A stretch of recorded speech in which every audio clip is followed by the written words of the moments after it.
अंग्रेजों के जमाने में भारत के एक छोटे से गांव के पास एक रेलवे स्टेशन हुआ करता था। इस स्टेशन का नाम सुनकर ही लोगों की रूह कांप उठती थी। रात के अंधेरे में इस स्टेशन पर कोई भी रुकना नहीं चाहता था, क्योंकि इसके बारे में कई डरावनी कहानियां मशहूर थीं। सन 1932 की बात है, जब एक ट्रेन जिसका नाम काली रात एक्सप्रेस था, पहली बार शैतानपुर स्टेशन पर आई। ट्रेन में बैठे यात्री किसी न किसी अजीब सी घटना का सामना कर चुके थे, जैसे कि अचानक से रोशनी बंद हो जाना, बिना किसी वजह के आवाजें सुनाई देना और छायाओं का दिखना। ट्रेन के रुकते ही स्टेशन पर सन्नाटा छा गया।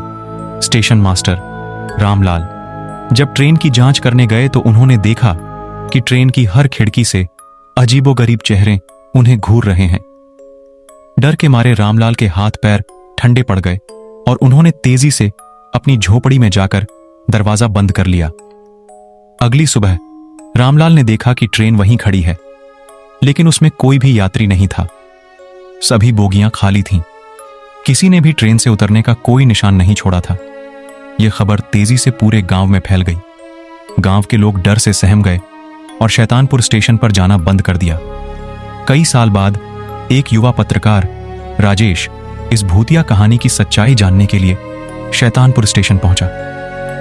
राजेश ने स्टेशन के पास एक पुरानी सुरंग के बारे में सुना था, जिसके अंदर कई लोग गए थे पर लौटकर कभी नहीं आए। उसने ठान लिया कि वह इस सुरंग के रहस्य को जानकर ही रहेगा।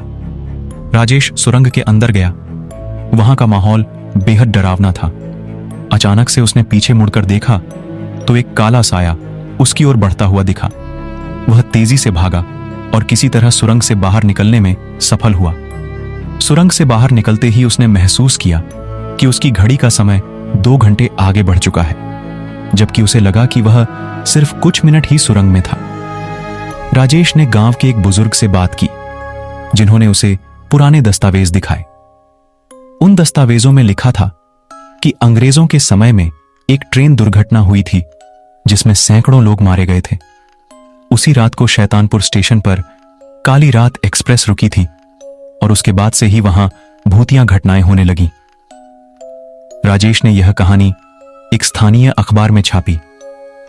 उसने बताया कि शैतानपुर स्टेशन और सुरंग का रहस्य उन मरे हुए यात्रियों की आत्माओं से जुड़ा हुआ है, जो अब भी अपनी मौत का बदला लेने के लिए भटक रही हैं। राजेश की कहानी ने पूरे देश में हलचल मचा दी। कई लोग इस स्टेशन और सुरंग को देखने के लिए आने लगे। हालांकि कई लोग वापस लौटकर नहीं आए, और जो आए उन्होंने भी अजीब घटनाओं का अनुभव किया। आज भी शैतानपुर स्टेशन पर कोई ट्रेन नहीं रुकती। वहां केवल एक पुरानी खड़ी हुई काली रात एक्सप्रेस है, जो अपनी भूतिया यात्रियों के साथ एक अंधेरे रहस्य को समेटे हुए है। शैतानपुर स्टेशन और काली रात एक्सप्रेस की कहानी आज भी लोगों के बीच जिंदा है, और जो भी इसके रहस्य को जानने की कोशिश करता है, उसे एक अनजाना डरावना अनुभव मिलता है।